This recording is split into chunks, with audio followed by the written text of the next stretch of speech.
Praise Lord, जय मसीह की। मैं स्टैनली मैकवान, मेरे YouTube channel Hindi Gujarati Bible study में आपका स्वागत है। मेरे चैनल को आज अभी इसी वक्त आप सब्सक्राइब कर लीजिए और परमेश्वर के ज्ञान में आप बढ़ते जाओ। जब एलिया ने एलीशा का अभिषेक किया तब एलीशा ने बड़ी पार्टी मनाई। जब परमेश्वर जक्कई के घर गए तो जक्कई ने भी बड़ी पार्टी मनाई। जब प्रभु यीशु ने मत्ती जो चुंगी लेने वाले थे, दूसरा नाम उनका लेवी था, उनको जब बुलाया तो उन्होंने भी पार्टी दी। तो इन सभी लोगों का पार्टी देने के पीछे क्या राज था? इसमें पार्टी देने वाली बात कौन सी थी? क्यों इन सभी लोगों ने पार्टी दी? आप कब पार्टी देते हो? और आपका पार्टी देने का बहाना कौन सा होता है? बर्थडे, मैरिज एनिवर्सरी या कुछ और? लेकिन इन लोगों ने कौन से कारण से पार्टी दी, वो जानने के लिए मेरे साथ इस वीडियो में अंत तक बने रहो।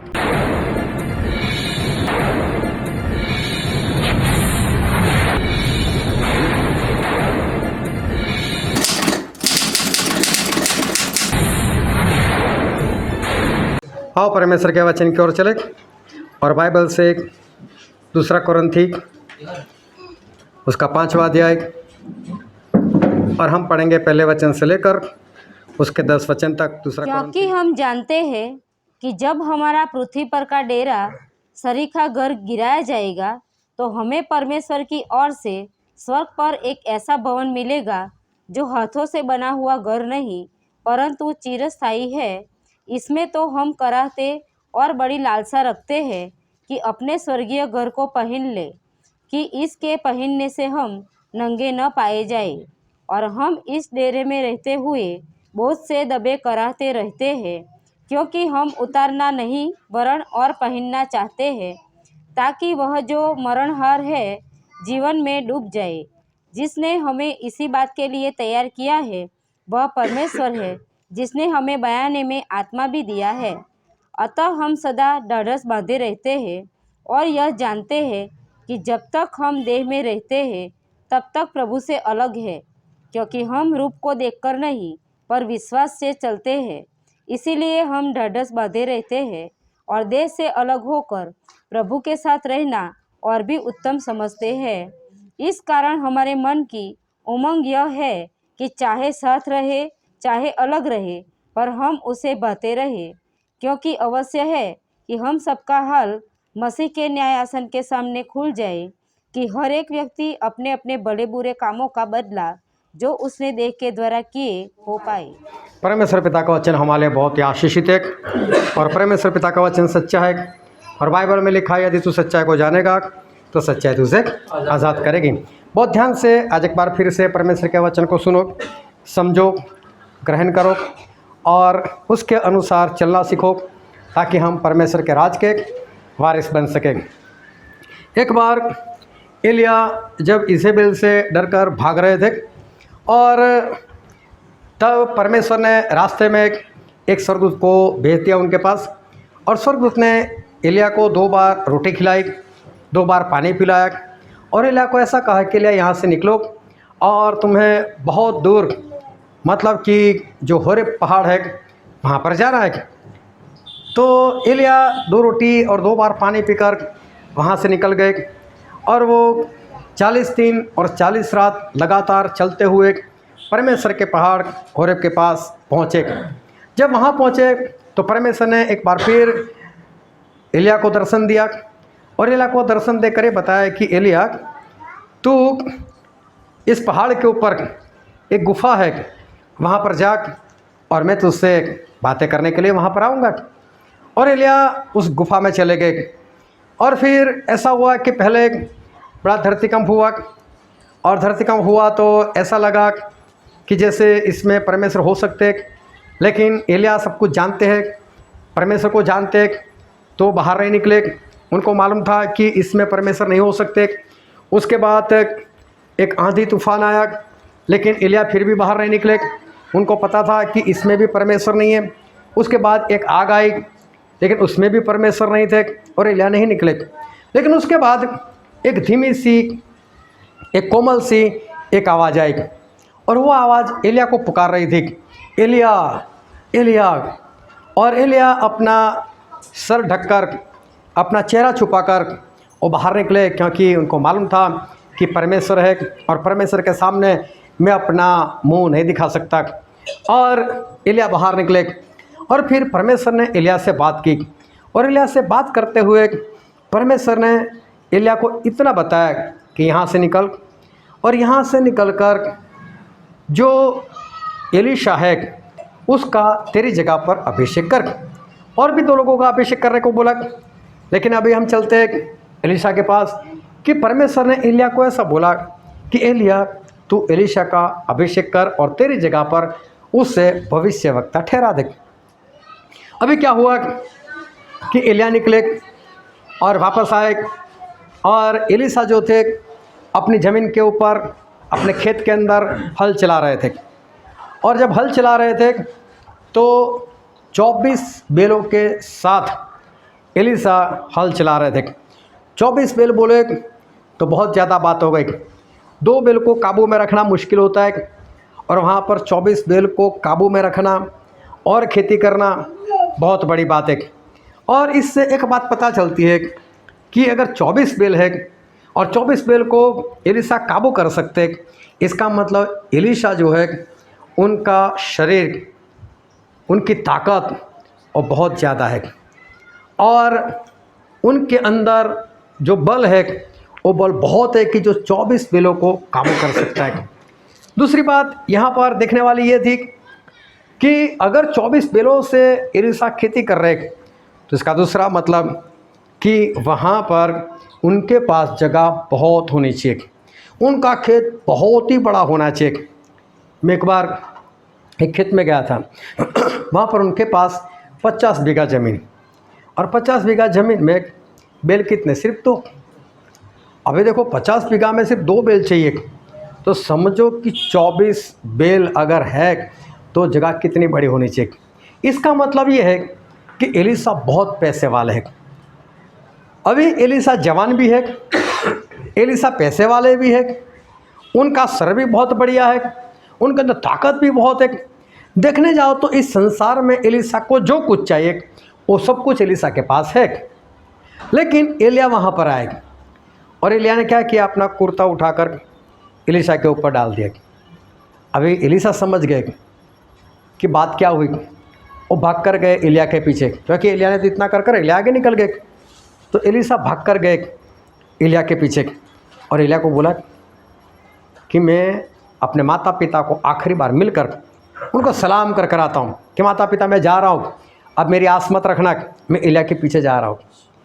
एलिया बोलते तू जा, मैंने तुझसे कहाँ कुछ किया है, क्या मैंने तुझसे कुछ किया है, जा तू। तो एलिया जो बोल रहे थे ना, वो एलीशा समझ गए कि एलिया क्या कहना चाहते कि मैंने एक बार मेरा कपड़ा तेरे ऊपर डाल दिया, मेरी जगह पर तू अभिषेक तूने पा लिया, अब मेरी जगह तुझे संभालनी है, अब पीछे मुड़कर देखने की ज़रूरत नहीं, अब माता पिता के पास जाने की कोई ज़रूरत नहीं, अब चुपचाप मेरे पीछे आना है तो आ, नहीं तो हमेशा के लिए चला जा, कोई बात नहीं। तो एलीशा समझ गए कि अब मुझे कहीं पर नहीं जाना, डायरेक्ट एलिया के पीछे ही चलना है। अभी एलिया, अगर उनके बारे में अगर हम बाइबल से पढ़े तो एलिया ने अहाब को ऐसा बोला था कि अहाब जब तक मैं ना कहूँ तब तक बरसात नहीं आएगी, मतलब अकाल पड़ेगा। अभी अकाल तो हो गया, लेकिन एलिया के खुद के पास खाना नहीं है, और परमेश्वर ने एलिया को बोला कि यहाँ से करिंथ में जा, वहाँ का जो झरना बहता है उस झरने के पास जा, उस झरने में से पानी पीना, और कौवा तेरे लिए खाना लेकर आएंगे और तू खाना। अभी एलिया कौन सा खाना खाते, जो कौवा लेकर आते।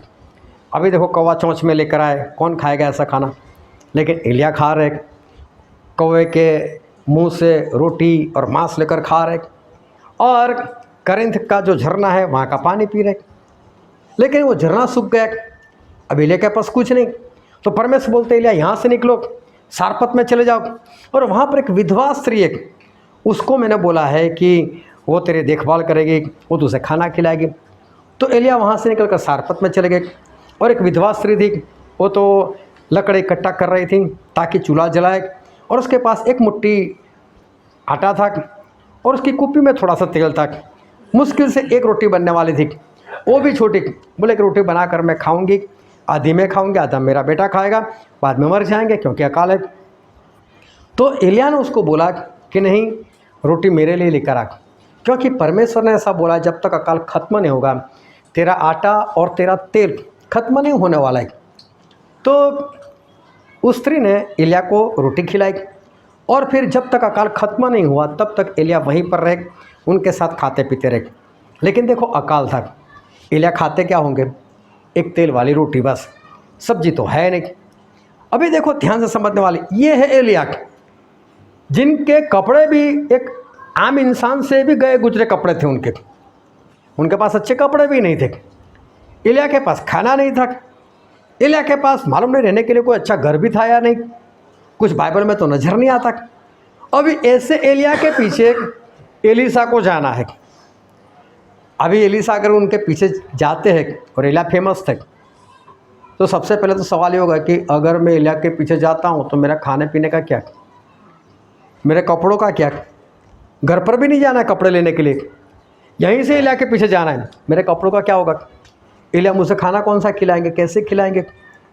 और एलीसा अगर कंगाल हो, गरीब हो, फिर तो ठीक है, चल जाएगा एलिया के साथ भी, वो तो पैसे वाले, उनके पास तो जमीन जायदाद है, 24 बैल के साथ तो खेती कर रहे, और ऐसे एलीसा एलिया के पीछे क्यों जाएगा। लेकिन एलीशा ने एक काम किया, और बाइबल में एक वचन पढ़ते हैं, पहला राजा उसका 19वां अध्याय और 21 वचन। तब वह उसके पीछे से लौट गया और एक जोड़ी बैल लेकर बलि किए और बैलों का सामान जलाकर उनका मांस पका के अपने लोगों को दे दिया और उन्होंने खाया। तब वह कमर बांधकर एलिया के पीछे चला और उसकी सेवा टहल करने लगा। हालेलुया। अभी ध्यान से समझना क्या हुआ यहाँ पर। जब एलिया ने एलीसा को बोला मैंने तुझे क्या किया है, मतलब कहना ही चाहते थे कि आना है तो चल वरना हमेशा के लिए चला जा। तो एलीसा नहीं जाना चाहते थे, वो तो एलिया के पीछे जाना चाहते थे।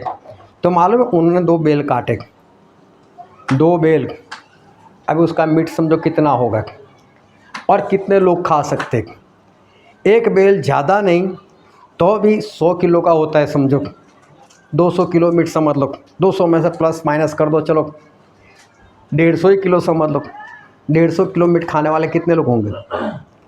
तो सभी को बुलाया और एलीसा ने वहाँ पर पार्टी की।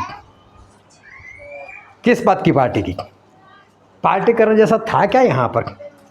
एलिया के पीछे जाना था, एलिया तो कंगाल है, देखने जाओ तो उनके पास कुछ है नहीं, और ऐसे किसी इंसान के पीछे जाना, अपनी जमीन जायदाद छोड़कर जाना, अपना खेत छोड़कर जाना, अपने बैल को छोड़कर जाना, अपने परिवार को छोड़कर जाना, और एलीसा कर रहे पार्टी। लेकिन पार्टी का कारण क्या, ऐसी कौन सी बात थी कि जिसके कारण ये एलीसा पार्टी मना रहे। हमें तो कुछ नजर नहीं आता। जब प्रभु इस धरती पर थे, एक बार जा रहे थे, अभी तो 12 चेले नियुक्त नहीं किए थे उन्होंने।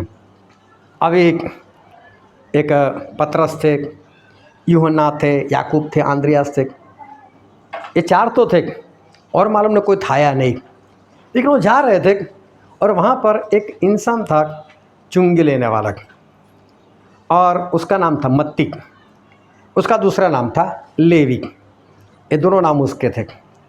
अभी वो चुंगी लेने वाला था वहाँ पर, इसका मतलब गवर्नमेंट सर्वेंट, अच्छी नौकरी, अच्छी कमाई, सब कुछ अच्छा था। अरे प्रभु यीशु वहाँ से निकले, तो प्रभु यीशु वहाँ से निकले तो उन्होंने मत्ती को देखा जिसका दूसरा नाम लेवी था। उसको बुलाया, लेवी चल मेरे पीछे चल बोले। तो लेवी ने ना इधर देखा ना उधर देखा और सब कुछ छोड़कर प्रभु यीशु के पीछे चल पड़े। लेकिन जाने से पहले, प्रभु यीशु के पीछे जाने से पहले सभी घर पर लेकर गए और बड़ी पार्टी की। मत्ती ने भी पार्टी की। अभी देखो एक सरकारी अफसर है, इसकी तनख्वाह अच्छी है, अच्छी कमाई है, ऊपर से चुंगी लेने वाले को ऊपर की कमाई भी मिलती थी।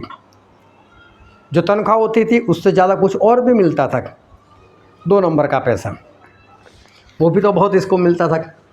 लेकिन वो सब कुछ छोड़कर मत्ती जो है वो प्रभु यीशु के पीछे चल पड़े। अब प्रभु यीशु के पीछे चल पड़े। प्रभु यीशु कौन? वो तो अपना सब कुछ छोड़कर निकल पड़े थे। प्रभु यीशु को कई लोग दान देते थे, उसमें भी यहूदा चोरी कर कर ले जाता था।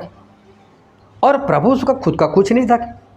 किसी इंसान ने कहा यीशु मैं आपके पीछे आऊँगा, प्रभु यीशु ने बोला आना है तो आ, लेकिन मेरे पास तो सर रखने तक की जगह नहीं, एक तकिया रखने की जगह नहीं, और मेरे पास कुछ नहीं, आना है तो चल।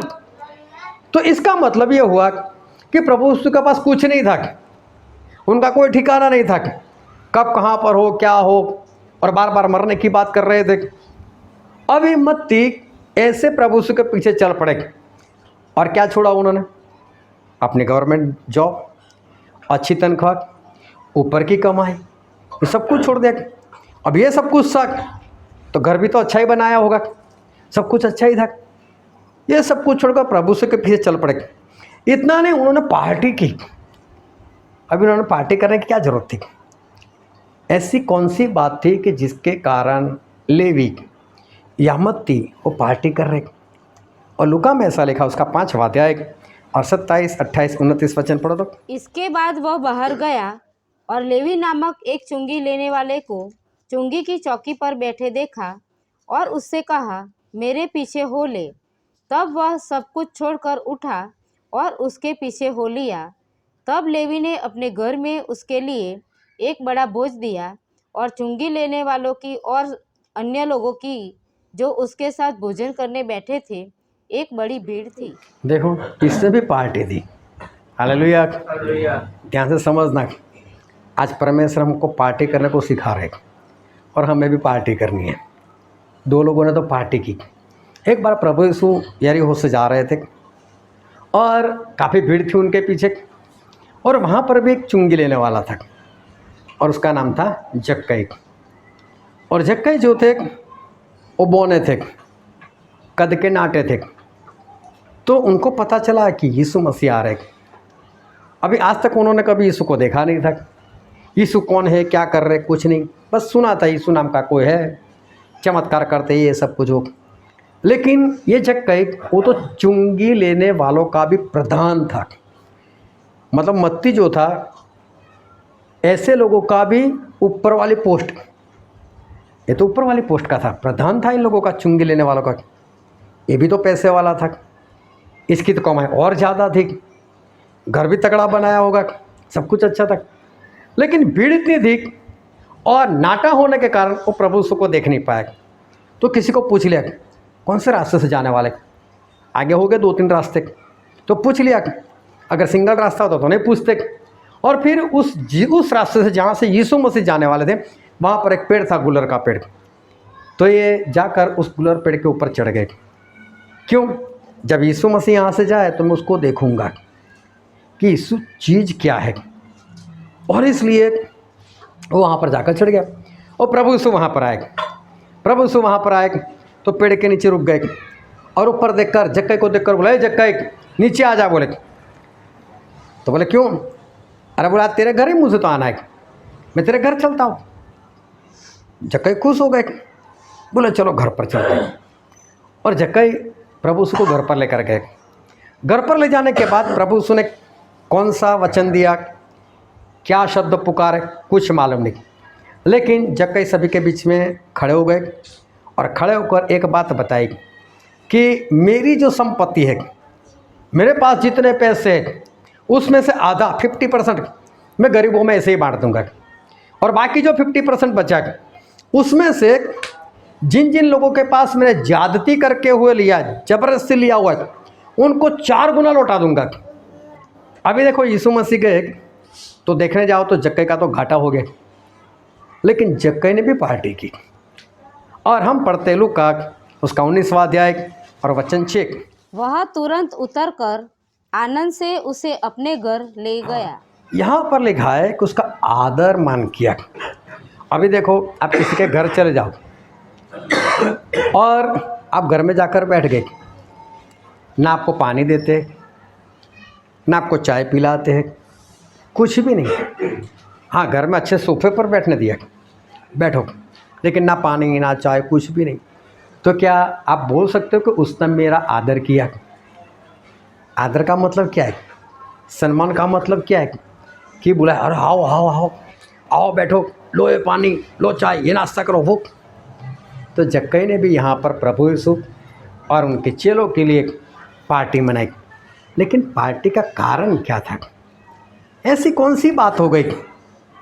हुआ तो घाटा है।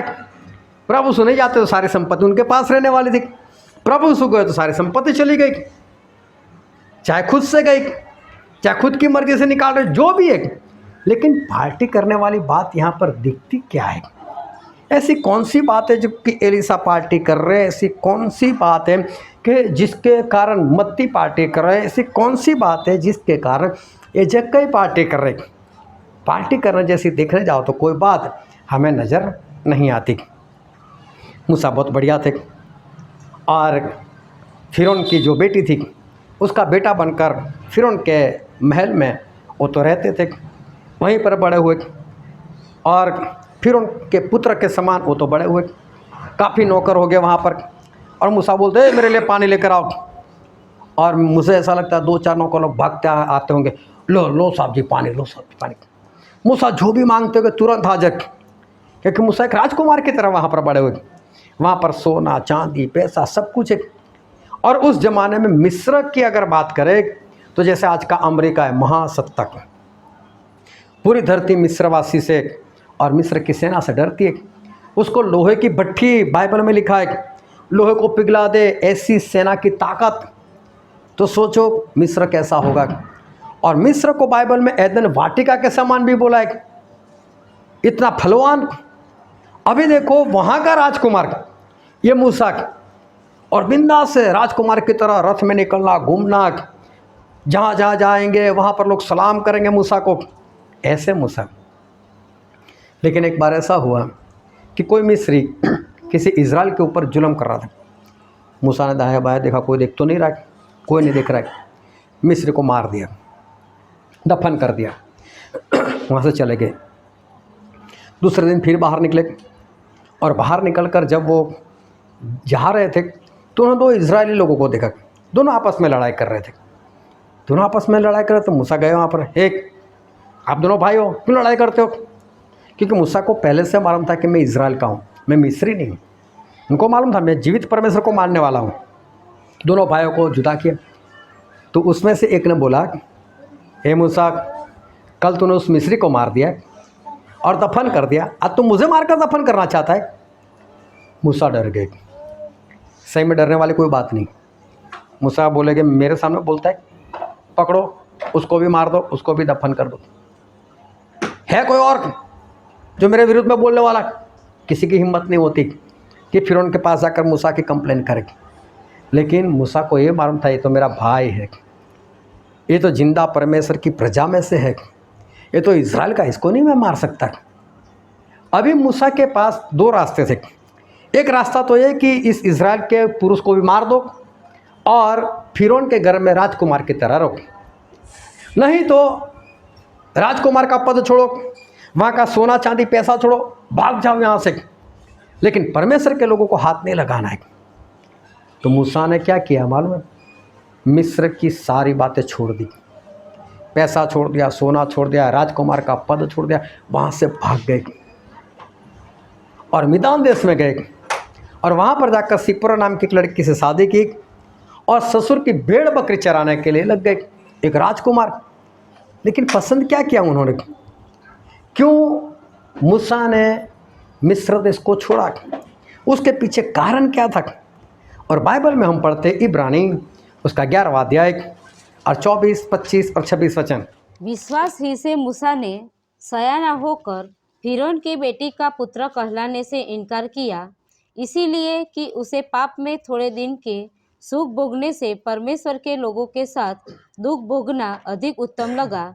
उसने मसीह के कारण निंदित होने को मिस्र के भंडार से बड़ा धन समझा, क्योंकि उसकी आंखें फल पाने की ओर लगी थी। मूसा को देखो कि मूसा वो ये सब कुछ छोड़कर, सोना चांदी पैसा मिस्र की सारी बातें छोड़कर वहाँ से निकल गए। कारण क्या था? उनको कुछ मिलने वाला था। चलो जो भी मिलने वाला था, सिर्फ इतना लिखा है कि जो फल मिलने वाला था उस फल के ऊपर उनकी निगाहें थी। मिलने वाले की बात छोड़ो, गवाया क्या पहले वो देखो, कितना बड़ा आलीशान महल होगा, और मूसा की पोस्ट देखो, मूसा का रुतबा देखो, और मूसा ने छोड़ा कितना सब कुछ। कौन इंसान ऐसा होगा जो राजकुमार का पद छोड़ेगा? लेकिन मूसा ने छोड़ा। और बाइबल में सिर्फ इतना लिखा है, उनको जो फल मिलने वाला था। और बाद में देखना मूसा को क्या फल मिला। 40 साल भेड़ बकरी चराते रहे, और उसके बाद 40 साल उन्होंने क्या किया? इज़राइल लोगों को चलाते रहे। इज़राइल लोगों ने 40 साल मूसा को परेशानी किया। तो मूसा ने कौन सी बात देखी, कौन से फल की बात कर रहे, और क्या देखकर मूसा ने सोना चांदी वगैरह सब कुछ छोड़ दिया? हालेलुया।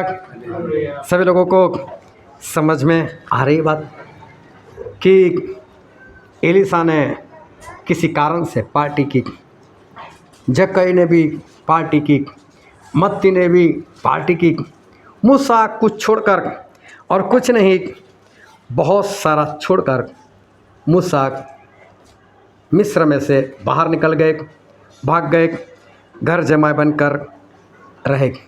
और उनकी निगाहें थी एक फल के ऊपर। और वो फल क्या था? मूसा क्या देख रहे थे? मूसा कौन सी चीज़ देखकर मूसा सब कुछ छोड़कर भागे? अगर मूसा उस इजरायली पुरुष को मारते थे, उसको दफन करते थे, तो कोई भी मूसा के विरुद्ध में नहीं आने वाला था। लेकिन मालूम है मूसा की निगाहें कहाँ थी? अपने परमेश्वर के ऊपर। मुझे यहाँ तो कोई कुछ नहीं करने वाला, मेरे परमेश्वर तो देख रहे हैं। मेरे भाई को मैं मार दूँ, मेरे भाई को ख़त्म कर दूँ, किस कारण? सोने के लिए, चांदी के लिए, कुछ पैसों के लिए, राजकुमार के पद के लिए नहीं, मेरे परमेश्वर देख रहे। और अगर मैंने ऐसा काम किया तो कल को जब मेरा न्याय होगा तो मुझे कौन सी जगह मिलेगी? नरक मिलेगा। इससे अच्छा है कि मैं लोगों के साथ दुख भुगतूं, लेकिन उसके बाद मुझे कौन सा फल मिले? स्वर्ग वाला फल मिलेगा। हालेलुया। मूसा को कौन सा फल दिखाई दे रहा था? स्वर्ग। और इसीलिए मूसा 120 साल के हो गए, निगाहें कमज़ोर नहीं हुई थी, और उनके शरीर का बल भी कम नहीं हुआ था। 120 साल में तो वो समझो कि 22-25 साल के जो नौजवान होते हैं ना, ऐसी ताकत रखते थे, ऐसी ऊर्जा उनके अंदर थी।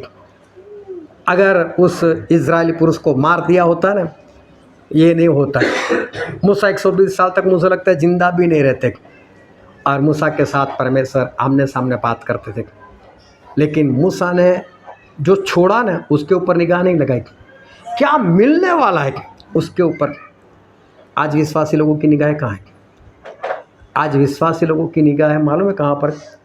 क्या छोड़ते हैं ना, उसके ऊपर निगाह है। क्या छोड़ना पड़ रहा है, उसके ऊपर आज विश्वासी लोगों की निगाह है। एक धनवान और जवान प्रभु उसके पास भाग कर आया, घुटने टेक कर बैठ गया, यीशु यीशु मुझे स्वर्ग जाना है, मुझे अनंत जीवन चाहिए, मैं क्या करूँ? प्रभु उसने बोला कोई बात नहीं, आज्ञा मान सारी। बोले कौन कौन सी? बोले व्यभिचार मत कर, चोरी मत कर, खून मत कर, माता पिता का सम्मान कर। बोले तो मैं बचपन से करता आया हूँ, अभी भी मेरे अंदर अधूरापन कौन सा है? तो बोला अगर तू संपूर्ण होना चाहता है तो एक काम कर, अपनी सारी संपत्ति बेच दे, जो भी पैसा है गरीबों में बांट दे, और बाद में मेरे पीछे चल। क्या बोला प्रभु उसने? तेरी जितनी भी संपत्ति बेच, जो भी पैसा है गरीबों में बांट, और फिर मेरे पीछे आकर चल, और स्वर्ग में तुझे धन मिलेगा। ये प्रभु ने उसको बताया। अभी इसकी निगाह कहाँ है? प्रभु ने क्या बोला? स्वर्ग में तुझे धन मिलेगा। अभी देखो, इस धरती का धन और स्वर्ग का धन दोनों में बहुत अंतर है। यहाँ का सोना और दुबई का सोना, दोनों में अंतर है। यहाँ के सोने से ज़्यादा दुबई का जो सोना है उसका रेट ज़्यादा मिलता है। लोग ऐसा बोलते हैं वहाँ का सोना ज़्यादा बढ़िया होता है। तो सोचो कि स्वर्ग में जो सोना होगा वो कैसा होगा, स्वर्ग की संपत्ति कैसे होगी, स्वर्ग में कैसा कुछ होगा। हालेलुया। इस जवान धनवान के पास जितना भी कुछ था उससे कई गुना ज़्यादा उसको स्वर्ग में मिलने वाला था, लेकिन उसे निगाह कहाँ पर लगाई? मेरी संपत्ति छोड़ दूँ, अपनी चीज़ें देखी मैं क्या छोड़ रहा हूँ, उसने ये नहीं देखा मुझे मिलने वाला क्या है। हालेलुया। लोग ये देखते कि मैं छोड़ क्या रहा हूँ और इसलिए वो छोड़ नहीं पाता। अगर वो देखे मुझे मिलने वाला क्या है तो उसकी निगाहें जो चीज़ मिलने वाली उसके ऊपर लगेगी, तो वो लेने के लिए भागेगा। मूसा क्या देख रहे, छोड़ रहे, वो नहीं देख रहे कि मैं क्या छोड़ रहा हूँ, वो देख रहे मुझे मिलने वाला कितना बड़ा है, छोड़ो यार इसको। क्यों एलिसा पार्टी कर रहे हैं? क्योंकि बड़ी जमीन जायदाद 24 पे सब कुछ छोड़ना है, लेकिन उसके ऊपर निगाह नहीं है। अगर मैं एलिया के पीछे जाऊंगा, एलिया से डबल मिलेगा पावर। हालेलुया। पवित्र आत्मा का डबल सामर्थ मिलने वाला है।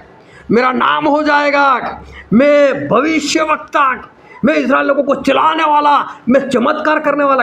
खेती करते करते मर जाते, कितने किसान मर जाते, क्या उनका नाम होता है? क्या देखा? स्वर्ग को देखा, परमेश्वर को देखा, परमेश्वर की बुलाहट को देखा, वो सारी चीज देखी, ये नहीं देखा मैं छोड़ क्या रहा हूं। और इसलिए पार्टी करो, इतनी बड़ी ऑफर मुझे मिल रही है परमेश्वर के भविष्यवक्ता बनने की, एलिया की जगह मुझे मिल रही है। और जो मिल रहा था ना, उसके ऊपर उनकी निगाहें थी, और वहां पर निगाहें थी, इसलिए वहां पर निगाह नहीं थी कि वो क्या छोड़ रहे। मत्ती को बहुत अच्छी कमाई हो रही है, लेकिन वो देख क्या रहे? अपनी कमाई नहीं, अपनी तनख्वाह नहीं, ऊपर वाले पैसे नहीं, क्या देख रहे वो? स्वर्ग को देख रहे। यीशु मसीह के पीछे जाऊंगा तो ये तो जीवन का जल है, ये तो जीवन की रोटी है, और स्वर्ग का दरवाजा यही है, तो मैं तो इनके जरिए स्वर्ग पहुंच जाऊंगा। तो छोड़ने वाली बात क्या देखना है? तनख्वाह को क्या देखना है? कहाँ पर निगाह थी उनकी? जो छोड़ा उसके ऊपर नहीं, जो मिलने वाला था ना उसके ऊपर।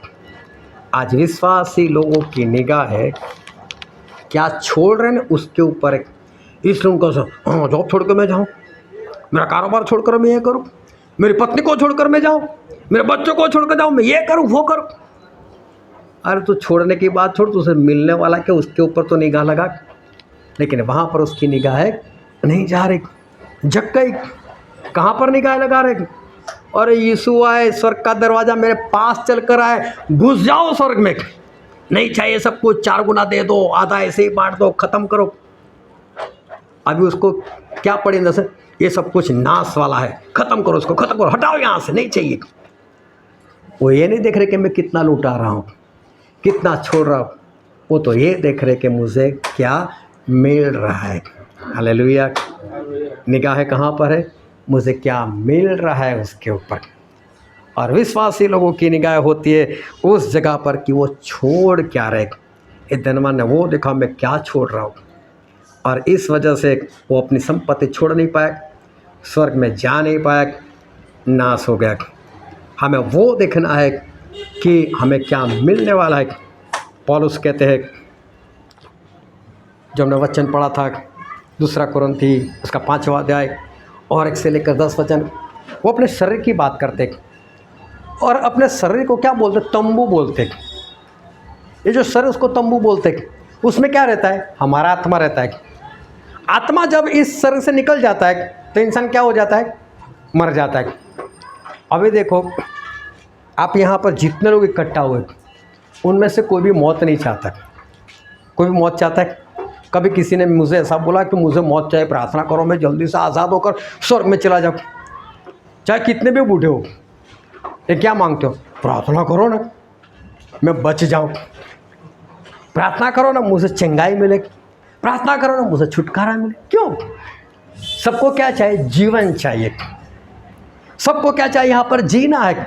मतलब ये तंबू उखड़ना नहीं चाहिए, बस उसी के अंदर आत्मा रहना चाहिए, चाहे झुर्रिया उसके ऊपर आ जाए, लेकिन निकलना नहीं चाहते। लेकिन पौलुस क्या बोलते? ये तंबू जो ना मुझे तो बोझ सा लगता है, मुझे तो ऐसा लगता है कब इसमें से निकल जाऊं। तो लोगों को सवाल होता है क्यों ऐसा बोल रहे हैं पौलुस? तो पौलुस ये कहना चाहते हैं कि इसलिए कि इससे ज़्यादा अच्छा आत्मिक तंबू स्वर्ग में मेरे लिए तैयार है। मुझे और बढ़िया शरीर मिलने वाला है, इसको छोड़ो ना।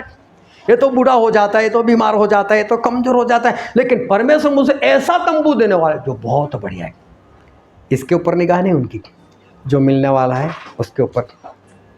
एक बात ध्यान से समझना कि पौलुस को किसी भी तरह की मुश्किल या समस्या नहीं थी कि जिससे उनको चलने में परेशानी हो, या देखने में परेशानी हो, या घूमने में परेशानी हो। ऐसी कोई शरीर की कोई भी कमजोरी पौलुस में नहीं थी।